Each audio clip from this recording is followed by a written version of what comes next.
दौरान साल जो माल हासिल हो तो उस पर ज़कात का क्या हुक्म है। चुनांचे जो आदमी एक बार निसाब का मालिक हो जाए तो जब उस निसाब पर एक साल गुजरेगा तो साल के दरमियान में, बीच में, जो साल के दौरान हासिल होने वाला कुल सरमाए पर ज़कात वाजिब होगी। हर रकम पर अलग अलग साल गुजारना शर्त नहीं, इसलिए साल के ख़त्म होने पर कुल रकम पर ज़कात वाजिब हो जाएगी। मसलन किसी साहिब निसाब आदमी की मिल्कियत में साल के शुरू में 1 लाख रुपया थी, लेकिन दौरान साल मजीद 1 लाख की आमदनी हुई, या किसी ने गिफ्ट कर दिया, या विरासत में उसको मिल गया, तो विरासत वगैरह की सूरत में जो रकम मिली हुई है, तो इन सूरतों में साल के इख्तिताम पर सिर्फ 1 लाख की ज़कात अदा करने से जिम्मेदारी अदा नहीं होगी, बल्कि कुल 2 लाख की रकम या जितना मिला है उन तमाम रकम पर जो है 2.5% के हिसाब से ज़कात अदा करना लाजिम और ज़रूरी होगा। अब इसको और आसान शक्ल में यूँ समझ ली कि अब आपके पास मुहर्रम के महीने में 2 लाख रुपया था, लेकिन ये निसाब के बराबर है, लेकिन रबीउल अव्वल आया, सफ़र आया, या रजब का महीना आया, या बीच में शाबान का महीना या जिलहिज्जा का महीना, इन महीनों में माल जो है क्या नाम है 1 लाख के बजाय आपके पास सिर्फ और सिर्फ 25,000 रुपया बच गया। लेकिन जैसे ही क्या नाम है रमज़ान का महीना ख़त्म हुआ था कि आपके पास इन दिनों में बिल्कुल माल ख़त्म नहीं हुआ, बीच में आपके पास 25,000 रुपया सिर्फ बच गए थे, लेकिन जैसे ही रमज़ान के करीब महीना आया तो आपके पास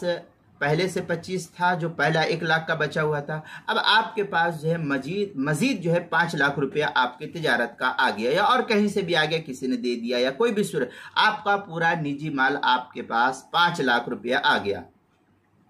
अब आपके पास 5,25,000 रुपया हो गया। अब आप कहेंगे तो ये 5 लाख पर तो साल गुजरा नहीं है, तो शरीयत ये नहीं कहेगी। शरीयत का हुक्म ये है, कानून ये है कि शुरू में इब्तिदा में आपके पास 1 लाख था, माल बिल्कुल ख़त्म नहीं हुआ, अगर ख़त्म हो गया तो फिर मसला ख़त्म हो जाएगा, तब निसाब बराबर पूरा ही नहीं है तो फिर ज़कात का हुक्म नहीं है। लेकिन चूंकि आपके पास माल पूरा साल में बाकी है,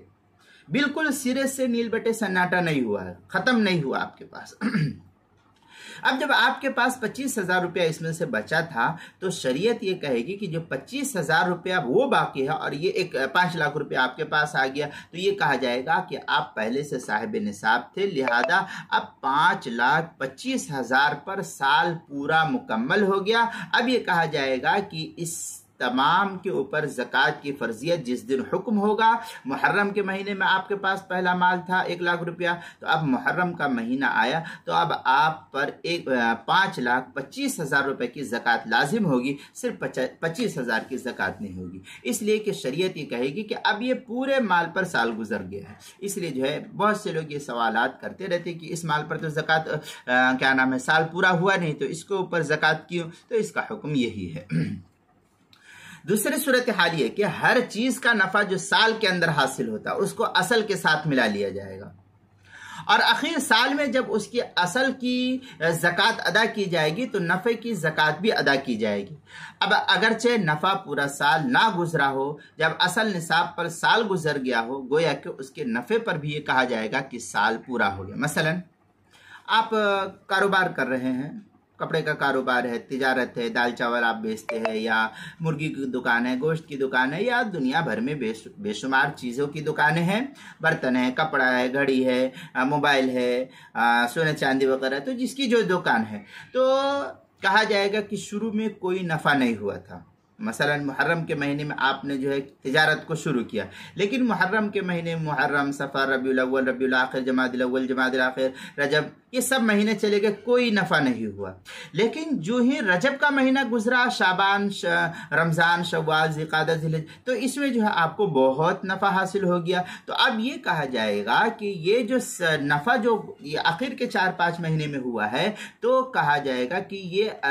ये नफ़ा जो है पूरे साल के ऊपर होगा। और ये कहा जाएगा कि जब आपके ऊपर ज़कात की फ़र्जियत पहले शुरू महीने में मुहर्रम के महीने में थी, तो अब ये जो नफ़ा हासिल हुआ है रजब, शाबान और शव्वाल, ज़िक़ादा और क्या नाम है रमज़ान वगैरह के अंदर, तो इसके नफ़े पर भी आप पर ज़कात लाजिम होगी। और ये कहा जाएगा कि ये सब माल जो है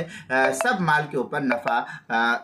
लाजिम हुआ है। और असल माल जो था उसके ऊपर जो ज़कात निकाली गई, मसला आपके दुकान में 1 लाख रुपए का माल था, लेकिन जब नफ़ा हासिल हुआ तो 1,15,000 हो गया, 1,20,000 या 2 लाख रुपया हो गया। तो अब आपके जिम्मे असल माल 1 ही लाख रुपया है, लेकिन नफ़ा उसका जो है 2 लाख रुपया हो गया। तो अब ज़कात जो है 1 लाख की नहीं निकाली जाएगी, बल्कि 2 लाख के हिसाब से निकाली जाएगी। और ये कहा जाएगा कि नफ़ा पूरे साल जो है शुमार किया जाएगा। ये इस तरीके से ये इसमें तफसील। अब भी अगर किसी को ना समझ में आए तो अपने करीब के दारुल इफ्ता या किसी जानकार आलिम दीन से इस मसले की वजाहत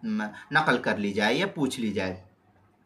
फतवा आलमगीरिया में मन कान लहु निसाबुन फस्तफाद फी इस्नाइल हौल माला मिन जिसी ज़म्महु इला मालिही, इस तरीके व